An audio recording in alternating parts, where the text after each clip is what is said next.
All right, Dax Harlow, you are on Driven to Ride. Thank you so much for being here. Right on. Thanks for having me, man. I appreciate the opportunity. Yeah, I'm sure you get this a lot, but there's probably no relation to Jack Harlow, right? I like to joke around and tell him that he's like my second cousin, once removed, but there's no relation. I just saying your name out loud sounds, oddly like it, and I'm sure you get that all the time, but just saying it out loud, it just kind of came out. So Yeah, man. It's like 90% of the way there. yeah, right. So, well, rap career aside, let's just jump right in. What do people most know you for, and what is your claim to fame? Yeah, my claim to fame in the motorcycle community is that I work for MotoQuest. So I am I wear a couple of different hats here, man. I think my official title is Chaos Coordinator. But really, what I'm doing most of the time is I'm a facility manager for the company here in Portland, Oregon. So I run the shop for them here. I do a little bit of sales and marketing, and then a couple times a year I get to go out in the field and pretend I'm a tour guide. Well, that doesn't sound like a bad gig. It sounds like you kind of run the whole building. You get to do some sales and marketing and get to travel. So, I mean, what could be better than that? It's a lot of fun, man. MotoQuest is it's a fun company to work for. It's a young company. Most of the people working for the company are in their 20s and 30s, and so it really is just a collection of my peers. We're all motorcycle oriented, motorcycle enthusiasts, and so it's a great place to be if you like riding bikes. Nice. Yeah. Well, and we'll get into MotoQuest here shortly or whatever. But before we do, I want to know, how did you get into motorcycling, like from the get go? Yeah, I mean, I've been riding bikes since I was 5, 6 years old, man. I grew Nice. up in a small town called Corbett, Oregon, just outside Portland, Oregon. And so I grew up riding ratty old Honda dirt bikes on logging roads out there. That's really kind of what I was doing. On weekends, on summer breaks, after school, stuff like that. I'd throw my leg over a dirt bike and go rip around on the logging roads out there. Nice. Yeah, you're in kind of a unique area where you have a lot of off-road and kind of public space to be able to do that. The Pacific Northwest is kind of a special place for motorcycles, I feel like. It is. I really take it for granted. I think something like over 50% of Oregon's lands are federally owned, just Wow. available and open to the public. And so, yeah, you can really pick a direction and just ride, and you'll find logging roads, OHV trails, national forest, you name it. Yeah. I took it for granted. It was only when I was talking with friends, from Alaska or the Midwest where that's not a thing everywhere you go. It is kind of Yeah. special to the Pacific Northwest. Yeah, not so common out here, but definitely makes you appreciate it a lot more when you're out there. So, um, did you remember kind of like that first ride that you ever took, like, or that first time that hooked you onto motorcycling? I can't say I was so young, man, that I don't say I can remember my first ride truthfully. But some of my favorite memories growing up as a kid were riding dirt bikes on logging roads with my mom and my little sister. I mean, that's really what we did in the summers for fun. We'd all hop on bikes and go out for a ride. And it was nothing crazy. It wasn't anything technical, but just putting around with your family on logging roads on a hot summer day. You pack some snacks with you and eat them on the side of the road out there. And yeah, I mean, it was a perfect childhood, man. You can't ask for anything better. Yeah, I mean, usually people's parents, especially moms, will be like, "Yeah, you're not allowed to ride a motorcycle at all." So that's super cool to have a mom that like took you out to go do that stuff. Yeah, well, I come from a riding family, man. I mean, my mom has ridden motorcycles her whole life. My dad's ridden motorcycles his whole life. Both my parents, grandparents on both sides of the family also rode motorcycles. Wow. So Yeah. it's a riding family from the top down. Yeah, it's in your DNA. You can't help it. Yeah, absolutely. So you started. It sounds like you started on dirt primarily. Did you ever make the jump over to street after a while, or are you primarily a dirt guy? Yeah, I mean, I would still consider myself primarily like a dirt dual sport adventure guy. Sure. But as soon as I turned 16, I went and, took the Team Oregon test here and got my endorsement. So I was riding street bikes at 16. My dad was, either generous or foolish enough, depending on your perspective, to let me ride one of his Harleys at Oh 16 wow. years Yeah. old. Sick. So the first street bike I was riding was, I think it was like a '04 or an '03 Harley Fat Boy. Okay. So I was cruising around on that thing, 16, 17, feeling like an absolute badass. Yeah, that's pretty. That's a hell of a leap. Although I guess if you have a lot of dirt bike experience and stuff, it's not as huge of a leap rather than like going from not riding at all to then riding a Harley, like a Fat Boy or whatever. So. Yeah, well, I mean, make no mistake, man. I had absolutely zero business riding a Harley Davidson like that. I somehow survived it, but yeah, I had no business doing that at that age. I'm just lucky I made it through that. Yeah. Well, let's jump ahead a little bit from 16 to now. How did you kind of get involved with MotoQuest? Yeah, man. So my involvement with MotoQuest, or my involvement with the industry, it really, again, kind of goes back in a way to my mother. So I was, I graduated from high school, right? 18. I went down to the University of Oregon to get my bachelor's degree down there. And I was up from UO on a summer break camping with my mom, my little sister. And, we're all sitting around a campfire talking. And she asked me, like, all right, kid, what do you want to do with this degree you're working towards? Like, what's the game plan after you graduate? And I'm like, well, I didn't really have an answer for her, to be honest with you, man. I was so focused on getting the degree, I wasn't really looking much further ahead than that. And so. And what was your degree? Advertising. Oh, okay. Okay, cool. And so we're sitting around the campfire. She asked me, and I thought about it, and I'm like, well, it'd be kind of cool to figure out a way to get paid to ride motorcycles, as far-fetched as that sounds. And she went, okay, let's figure out how we can make that happen for you. And so she did a bunch of research. I did a bunch of research.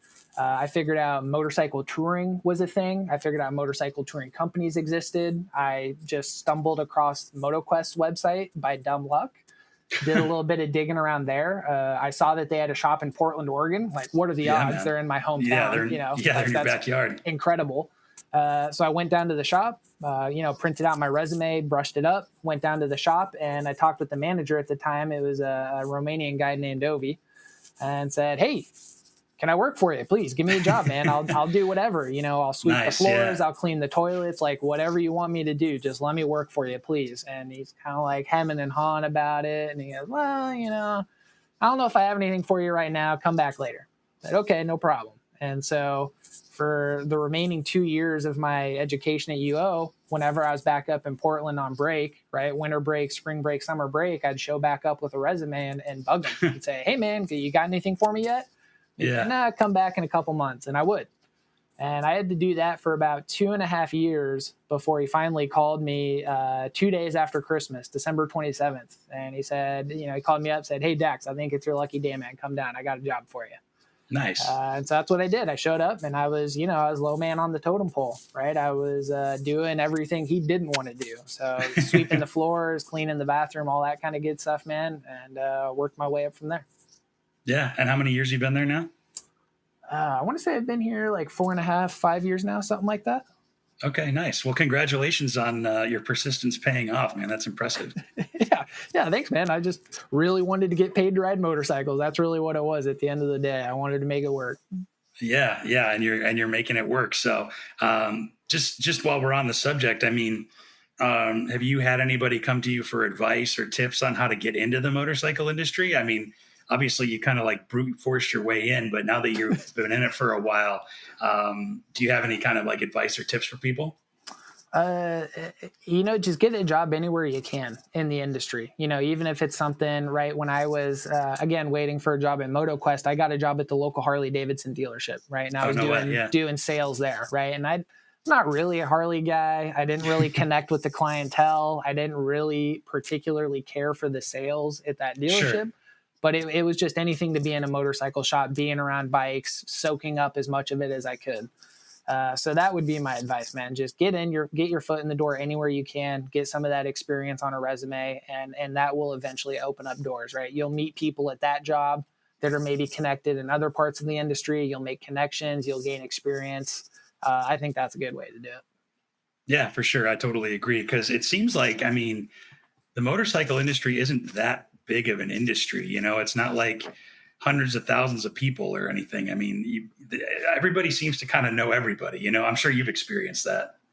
Oh yeah, absolutely, man. It's a very small world in the motorcycle industry, and you're right. There's not a lot of jobs. You kind of have to, you got to find your niche. You got to find your niche, whatever it is, and really hone in on that. But getting your foot in the door, that will just present more opportunities from there. Yeah, for sure.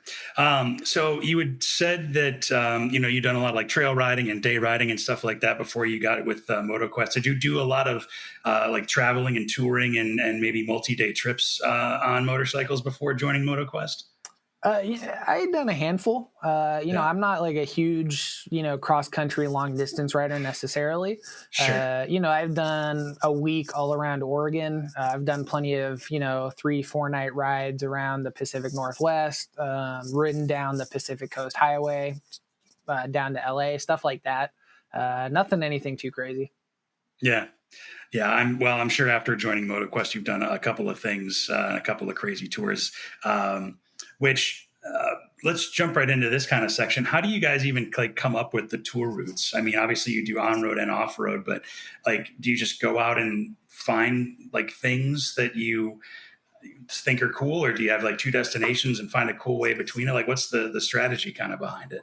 Yeah, that's a good question, man. A lot of it probably centers around logistics more than people might assume from first glance, right? Okay, Obviously, the most important thing is that the riding is good, the riding is compelling, it's interesting, there's scenery, there's all sorts of sightseeing to do, stuff like that, man. But a lot of it is, what are the hotels like, right? Are their hotels big enough to accommodate our groups? A lot of the places we're sure. going are in the back country. They're deep, way away from major population centers, big cities. And so it can be kind of challenging, especially post COVID, to find lodges and hotels that can accommodate a group of our size, right? Mhm. And we also don't want it to just stay at like a Marriott or like a Hilton. We try to find something a little more unique, a little off the beaten path, a little more authentic to the local culture. Mhm. And so that's a big challenge, is just finding good accommodations, good logistics, right? You want the start and end points to be near major international airports so that it's easy to fly in and out of where the tour is going to start, and stuff like that. So that's the logistics is definitely a big part of it. But most of our tours, we've been running them for many, many years now. Most of our tours we've been Gotcha. running for 10 plus years. And so we've really Okay, got it yeah. down to a science as far as, the itineraries, the riding, and the logistics combined. Yeah. Yeah, no, that's cool. It just sounds like, yeah, just experience and knowing the roads and probably knowing what doesn't work as well as knowing what does work is probably just as important. So, It is. Yeah, absolutely, man. That we used to do a lot of really gnarly tours, a lot of really mm, intense off-road stuff, right? We used to do like a Baja Backroads tour or like an Alaska Backcountry Explorer tour, just as like two examples off the top of my head, man. And we've really shied away from some of those more hardcore tours because people were getting injured a lot of the oh, time, really? right? People were signing up not necessarily, we always vet riders.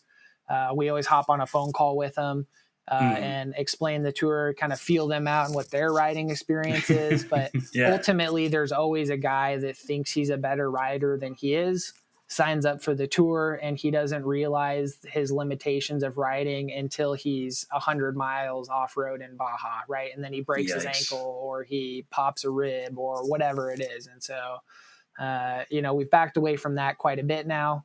Most of our Hmm. tours are mostly on road oriented with a little bit of dirt components to them.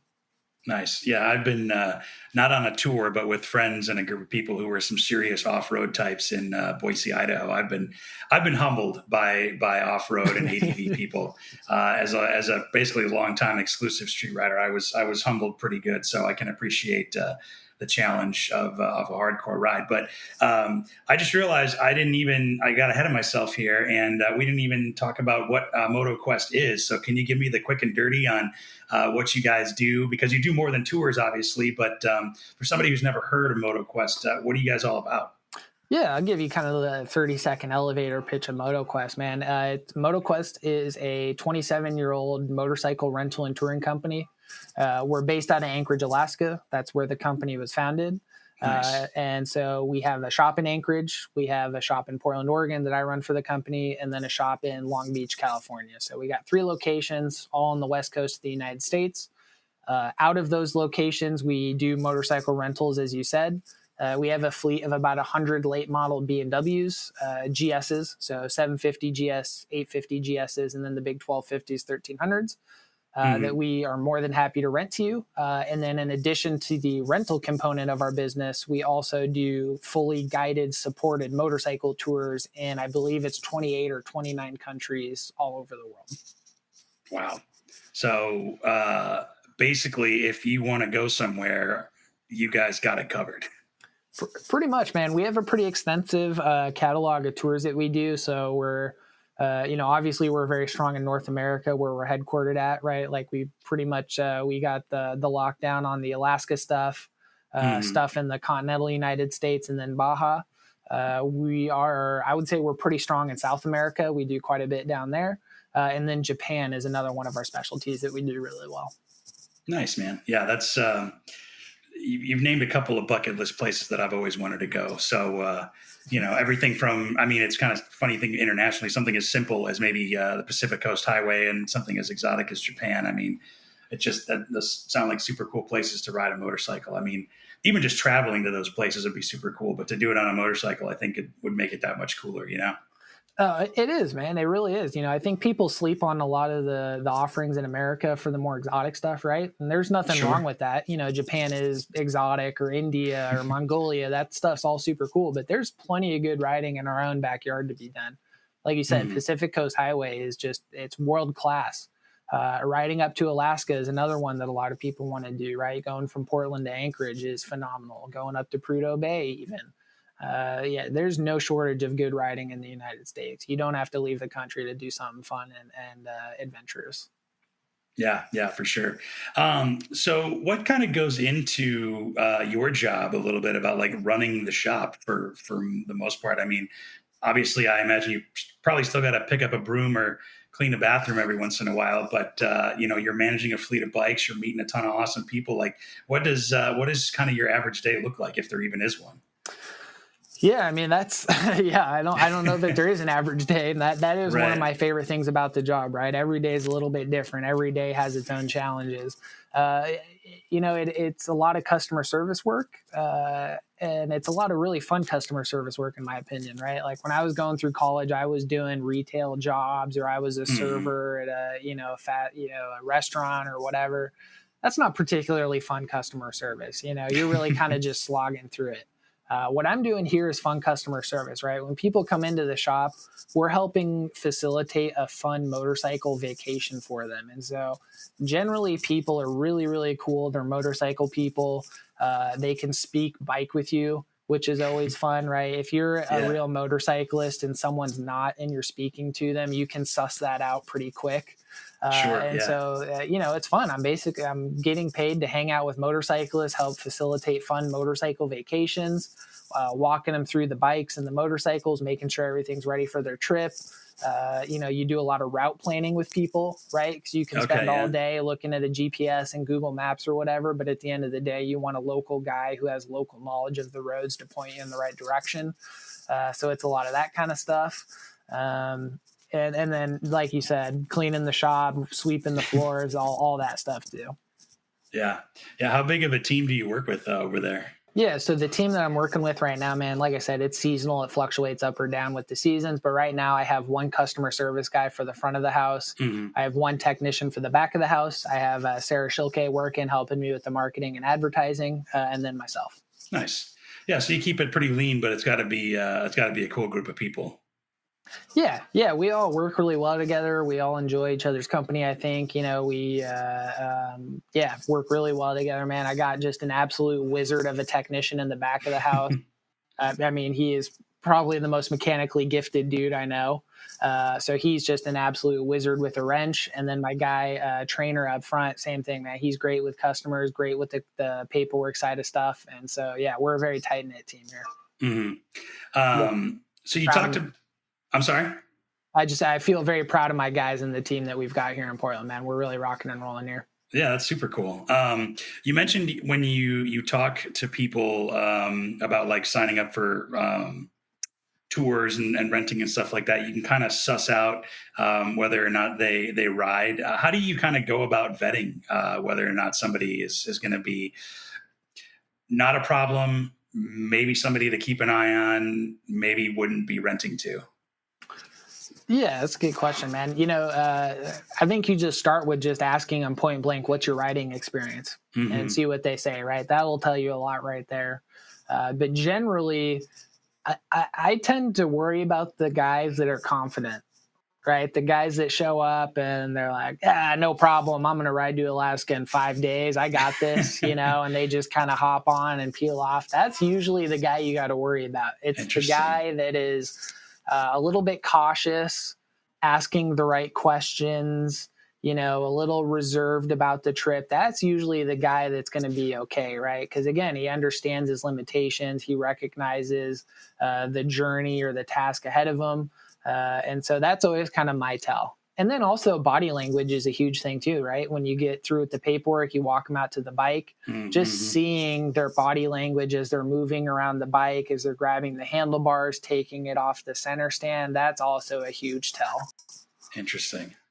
Yeah, I mean, you can talk probably a big game, but once you're in the saddle, it is a different story.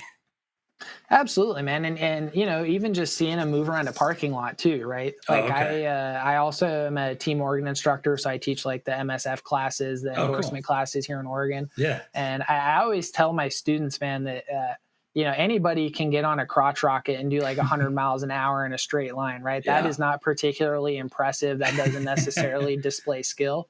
Like if you want to impress me on a motorcycle, you set up some cones in a parking lot and you show me what you can do under 5-10 miles an hour, right? That's the stuff that's impressive. Those are the fundamental skills Yeah. that most people do not work on. And so even just seeing them peel out of the parking lot will tell you a lot about their riding ability, I think. Sure. And that's what motorcycle insurance is for. So, Yeah, absolutely.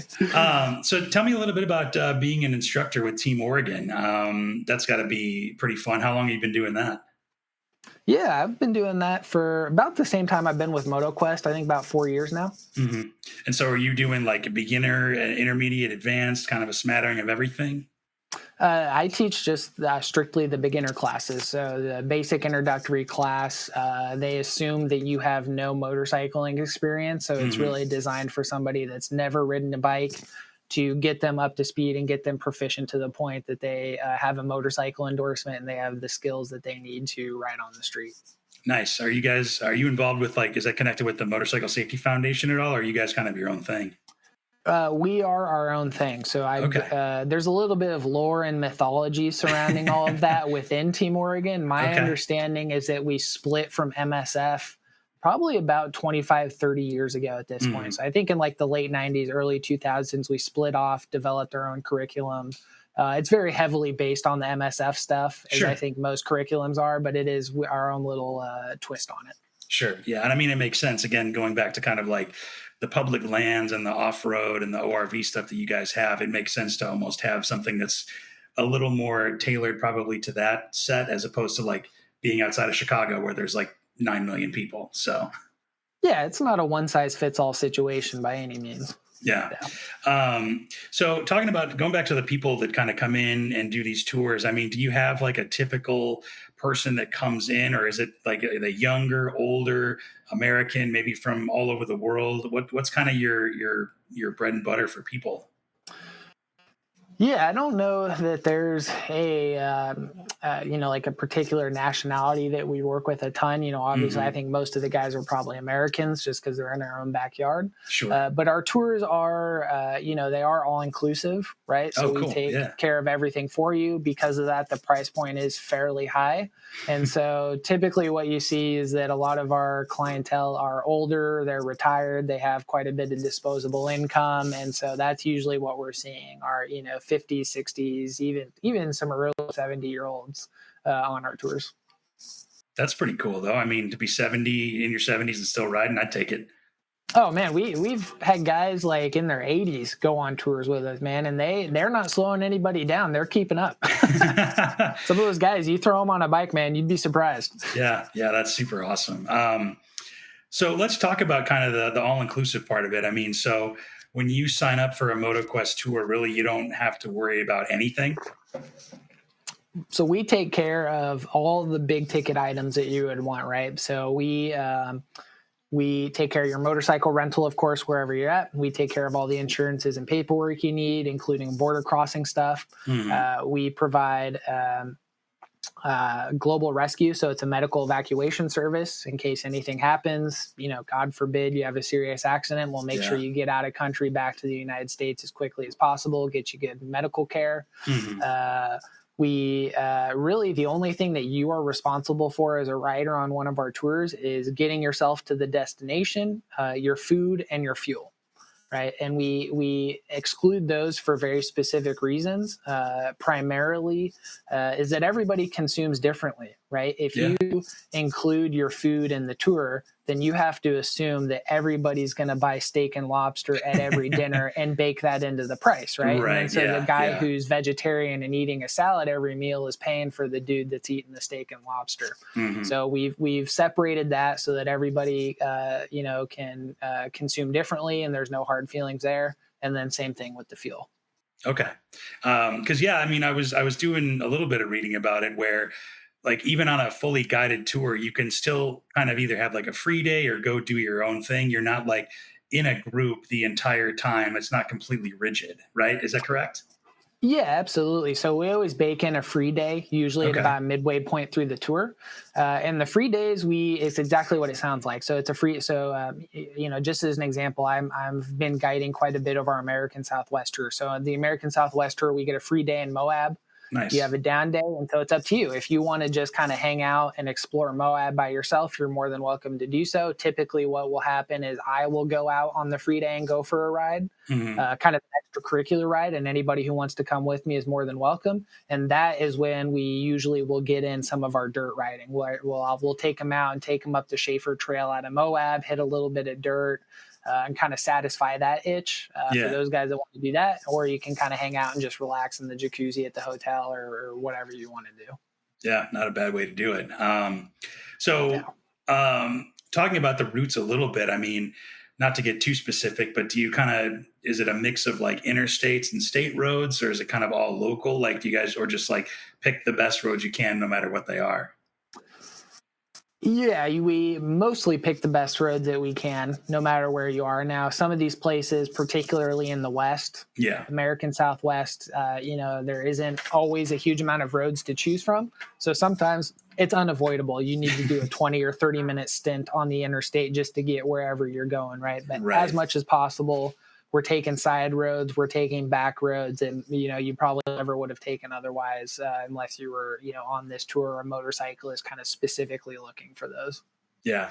It's one of those things where it's like, I just went on a tour with a group of people like a month ago or whatever. And I mean, it was in my own backyard and I was like, I didn't even know this road was here. Like, this is amazing. And then it led out to a road I did know. And then it crisscrossed. And like, it was super cool to kind of even just in your own backyard, discover things and roads that people know that you have no idea. And they're of course awesome motorcycle roads. So yeah, that's what it's all about, man. That's best case scenario is what you just described right there. Yeah.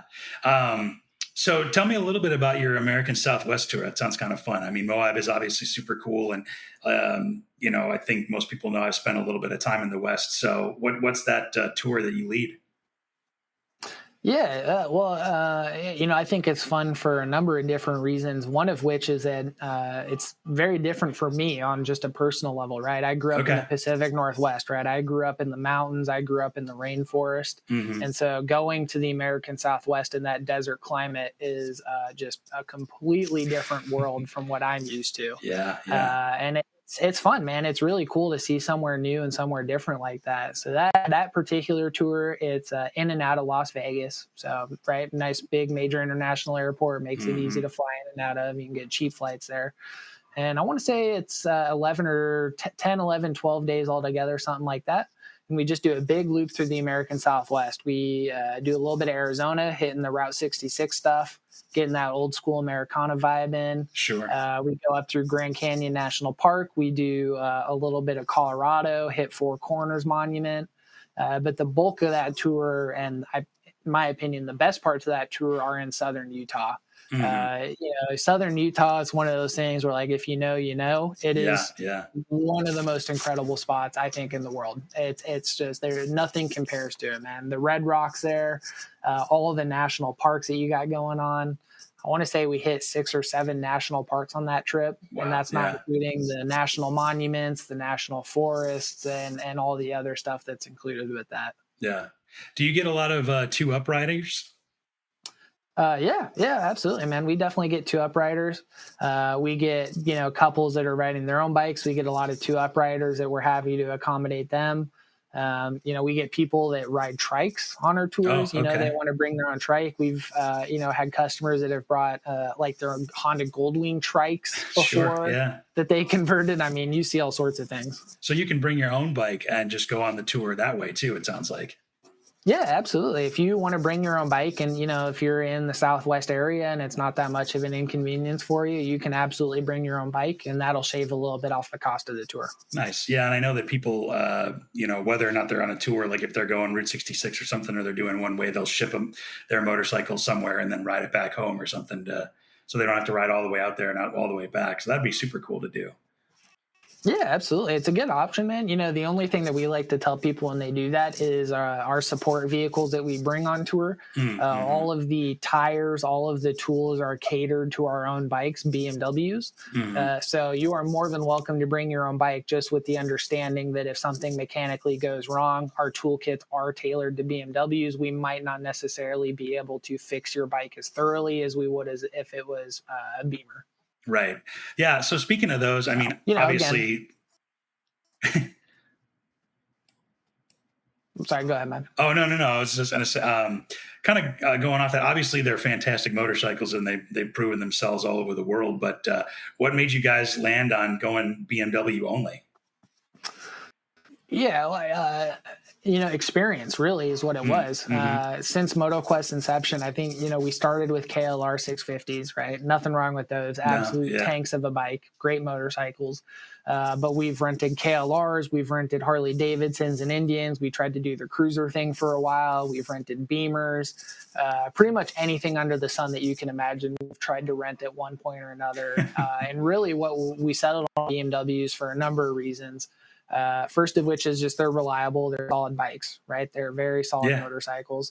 And then the other big thing, the nice thing is all the parts compatibility, right? So if you're sticking with one brand of motorcycles, you can deal with one dealership for your parts, all the tires, everything. There's just a lot of logistical issues that are solved if you stick with one brand of motorcycles versus having 10 Ray 700s and a Cove 450 and a CRF 300L and, whatever the case may be. Yeah. And it probably makes your tech a little bit happier too. Yeah, absolutely. No doubt about it. Yeah. Cause one of the things I saw on the website is that you offer, let me see if I get the words right, kind of like a carrier or like a transport kind of ride where cause you move these bikes from Alaska to, Portland and LA and kind of back, and they kind of all shuffle around, it sounds like, right?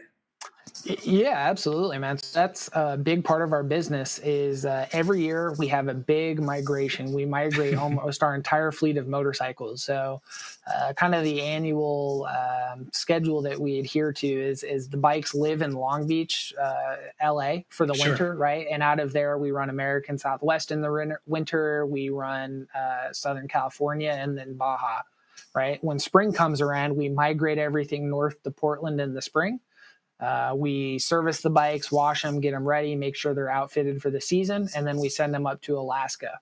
The bikes live in Alaska from, roughly last week of May, first week of June, all the way through June, July, August. And then first week of September, our shop in Anchorage closes doors and all the bikes migrate back southbound again to Portland, where, again, we service them, wash them, get them ready, throw fresh parts on them, whatever they need, and then send them in the fall back down to Long Beach for the winter again. And so, of course, we like that to happen with our guided tours. We like to have that happen with our regularly scheduled rentals. But when you're dealing with a fleet of 100 motorcycles, there's always inevitably a handful of bikes that get left behind that don't have any reservations associated with them. So when that happens, we run our transporter specials, which is what you were referring to. And the transporter specials are a great program. Basically, we will rent you the bike at cost.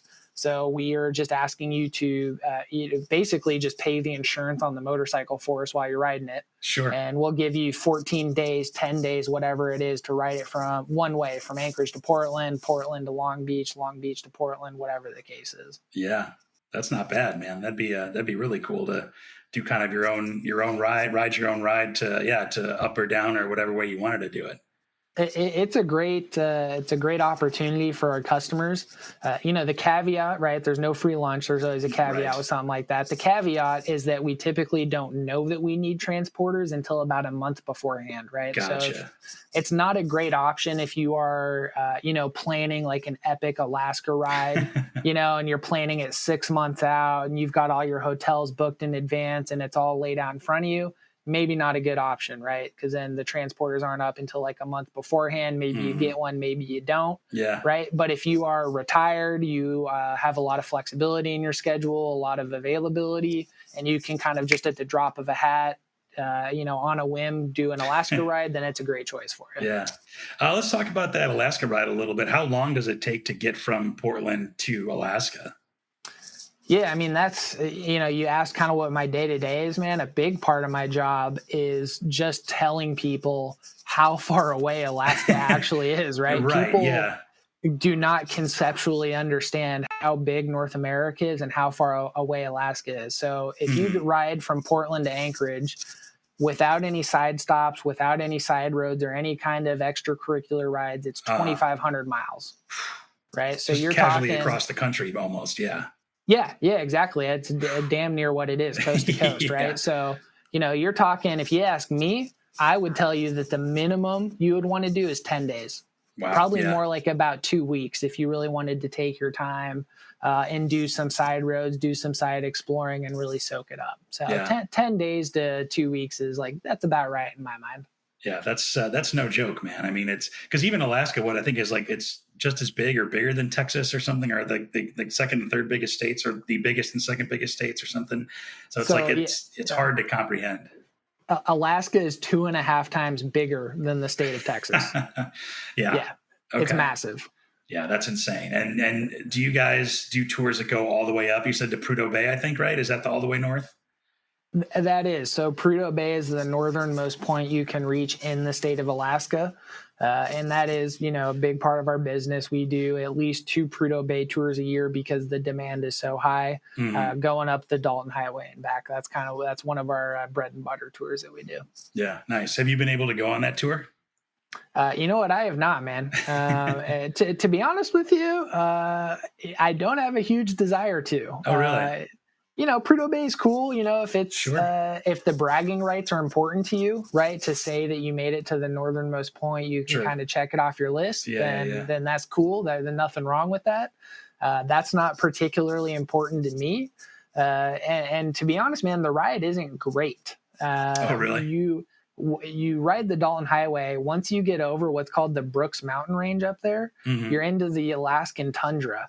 And it is hundreds of miles of just nothingness up there. I mean, there's no vegetation, there's no wildlife, there's no terrain or landscapes to look at. You're riding on a perfectly straight road with nothing to look at, nowhere to pull over for hundreds of miles to make it up there. Yeah. So when you start talking about stuff like that, there's a lot of other better rides in Alaska, in my opinion. Sure. Yeah. Just kind of meeting the reality of what sometimes a long ride can actually be. Yeah, absolutely, man. And like I said, if the bragging rights are important to you, no harm, no foul. There's nothing wrong with that. It's an accomplishment for sure. Yeah, that's just not something that's on my radar right now. Yeah, it sounds like almost like it's what somebody I know calls it's fun number 2, where it's not fun that you actually like while you're doing it. It's at the end of it afterwards. You're like, oh yeah, I guess it wasn't that bad, So, but going through it sucks. That's exactly what it is. It's type 2 fun. Right. Yeah, exactly. So, you talked about the Southwest tour a little bit. What other tours do you either get to lead or which ones have you gone on? Yeah, so I've done the Southwest tour. I have done a tour in Baja, and then I've done an Alaska tour that's called our Northern Lights tour. So a little bit of everything. Yeah. Can you tell me a little bit about the Baja? I always thought that was a super cool sounding trip to do. Yeah, Baja was super cool, man. That was my first time in Mexico, was guiding that Baja tour. So that was definitely a fun experience for me.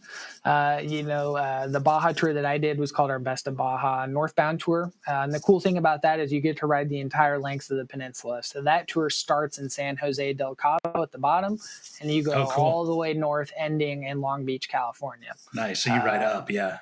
Exactly. Yeah. Versus, kind of just doing a loop of the northern half or the southern half or whatever the case is. And so, yeah, Baja's great, man. I mean, the food's amazing. The scenery's good. The riding is good. The locals are amazing. That tour, we take you out on a boat so you can see the whales calving in the bay. Oh, You wow. can actually reach out and touch a whale. That's wild. I got to look a whale in the eyes, made some solid eye contact with a whale. That was a pretty spiritual experience. I believe it, yeah. So, yeah, I mean, the Baja tours are just awesome, man. We take you back on these missions that were built, hundreds of years ago, the Spanish missions there. You can see, get some of the history there. It was cool, man. Baja was, another location that wasn't necessarily on my radar until I started working for MotoQuest. Yeah. And I'm glad I got the opportunity to go down there. Yeah, that's super sick. Because I feel like a lot of people have a lot of misconceptions about Mexico too. Which I don't know, maybe if you had that when you were on your way down there, and was there anything that surprised you about Mexico doing that trip? It surprised me how safe I felt, man. Because Really? I have the same misconceptions, right? Like, sure, I watch the news. Yeah. I get it. There is a little bit of that, but it's fine, man. It really is. I would encourage anybody that has reservations about Baja to go and just see it for yourself. Don't believe what you're seeing on the news or the TV or the web articles or whatever. The reality on the ground is much different than what you would see and believe on the news. Everyone was very friendly, very happy to see us. There was no bad vibes or any kind of sketchy feelings while we're down there. And that's always kind of been my rule of thumb wherever I've traveled around the news, or around the world, right? Like I have a very deep belief that, a little bit of kindness and common sense will, you will avoid any potential trouble that you could run into with those two things. Yeah, agreed. Have you done any international motorcycle travel, either with MotoQuest or on your own? So I haven't had the chance to do anything with MotoQuest yet. Really, the only international riding experience I've done is I did do a month-long trip to Thailand with my family, and we got to ride some scooters around there, but nothing too crazy internationally yet. Do you have any MotoQuest trips that or just trips in general that are kind of on your bucket list that you've got kind of on your radar? Oh yeah, tons of them, man. Yeah, I mean, I think Isle of Man, right? Like that. Oh, sure, yeah. A pilgrimage that every motorcyclist needs to take at one point in their life. For sure. Right. You mentioned Sturgis. I'd say that's another one. I think every motorcyclist needs to go at least once just to kind of see what the deal is. So those two would definitely be on my list. Japan would be another one. I've wanted to go to Japan for years before I worked for MotoQuest. And now that I do work for MotoQuest and seeing the stories and seeing the routes that we take and all that kind of stuff has really reinvigorated me to go to Japan, right over there. Japan's probably at the top of my list, I would say. Yeah. Even motorcycles aside, it's at the top of my bucket list to get over there and check it out. But you're also not really letting grass grow under your feet too much. You're doing a lot of riding on your own. I saw you just finished the Washington area backcountry discovery route. What is that all about? Yeah, so the BDRs are super cool, man. So the Washington backcountry discovery route. So that is all the backcountry discovery routes there. Their routes in all the western states and some of the eastern ones. And they are exactly what it sounds like. So they're routes that will take you from south to north through each state. And it's really focused on, logging roads, dual sport, 2-track, stuff like that. And so the Washington one specifically, it starts at the border with Oregon out in the Columbia Gorge at the Cascade Locks, Bridge of the Gods. And I want to say it's about 600 miles of off-roading from there all the way north through the state of Washington to the border with Canada. Okay. And it's like the funnest thing ever. I mean, it's an absolute blast, man. I mean, there's nothing funner than riding dirt bikes all day, and then camping out at night and eating a good meal with your buddies and hanging out and having a good time. It's just an absolute blast. I would encourage anybody who's listening to find a backcountry discovery route in your state or close to your home state and go and do it. It's Yeah, because you can find BDR routes, like you said, kind of all over the country, and there's like websites and books, I think, too. I've heard about them before, but I'm not a huge off-road guy, so I'm not super plugged into it. Yeah, I mean, they make it super easy for you, man. Go to their website. It's ridebdr.com. Mm-hmm. All the routes are available on their website. They're 100% free. You download it onto your GPS. It's super easy. Fire up your Garmin Basecamp, whatever you got. You plug it in and you go. It's super easy. At least in the western states, most of the western states are federally owned public lands. And so you can dispersed camp almost anywhere that you want. They're all free. You don't need any special off-roading permits or anything like that. It's very accessible and easy for people to go check that out. Mm-hmm. Nice. Well, kind of pivoting back to MotoQuest a little bit. I'm sure you've probably made like a lot of friends and met a lot of cool people as the years have gone by and doing some of these tours and stuff. Do you have either like a person or a story or a compliment that you've gotten or heard about MotoQuest that stands out kind of head and shoulders above the rest that kind of lives with you? I don't know that I could point to one specific comment or compliment, man. It's just the amalgamation of all of them, right? It's what, going back to what I said earlier, we're just facilitating fun motorcycle rentals, man. We get, fathers and sons, right, that have ridden from Portland to Anchorage, right? It's been like a bucket list item for them, and they never had time, or one of them never had their own bike, or for one reason or another, they could never make it work. They found MotoQuest, and because of MotoQuest, they were able to do this once-in-a-lifetime ride as a father and son to help bond with each other and do something like that. Like that's special, man. That's anytime you can help someone have an experience like that, it's just a really cool feeling. It's very rewarding to do something like that. Or we get couples, same thing, husbands and wives that want to ride PCH. Portland down to Long Beach, same thing. They've been dreaming of it for years. Maybe they're out of the Chicago or on the East Coast, and they. Yep. They didn't have the vacation time, the PTO to ride to the West Coast and then do it, right? That's a big thing. So they found us, they can fly into Portland and do it themselves. It just makes it a little more accessible to ride out here in the West. Mm-hmm.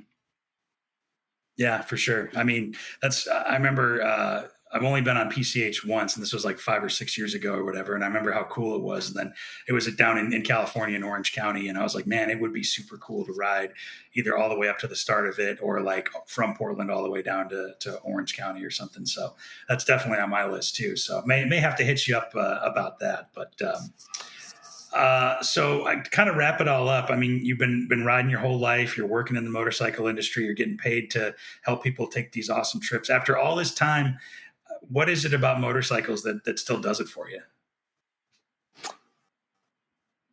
I think at the end of the day, man, it's just fun. I don't know that it has to be anything more involved than that. It's just really a really good time. And I think the thing I appreciate about motorcycling is the different ways in which you can have fun, right? Like, yeah, for sure. Doing a long cross-country trip is a great way to see different parts of the world, is meet different people. Just firing up a dirt bike and going for a ride on a Saturday afternoon, exploring your local woods. Mm-hmm. I raced motocross a little bit back in the day. Like competing, and doing something like that, racing around was a blast. And that's like a whole different kind of subculture of motorcycling that's very interesting and has its own perspective on things. Yeah. So I just appreciate that motorcycling has a bunch of different disciplines to it, a bunch of different little subcultures. You got the cruiser guys, you got the dirt bike guys, the dual sport guys. So I appreciate that it's fun, man. And I appreciate the people that do it. It's pretty rare you meet a motorcyclist that is hard to get along with, Yeah, I think I agree with that completely. And I think that's a great note to end on. So before we do kind of wrap it all up, Dax, thank you. How can people connect with MotoQuest? How can they get started? Yeah, absolutely. Go to our website, motoquest.com. Check us out. Shoot me an email, dax@motoquest.com. If you got any questions about it, give us a call. We're out there on the internet. Cool, man. Well, I'll be looking forward to talking to you again sometime soon. And until then, uh, we'll see you on the other side. So thank you so much, man. We'll talk to you soon. Right on. Thanks for having me.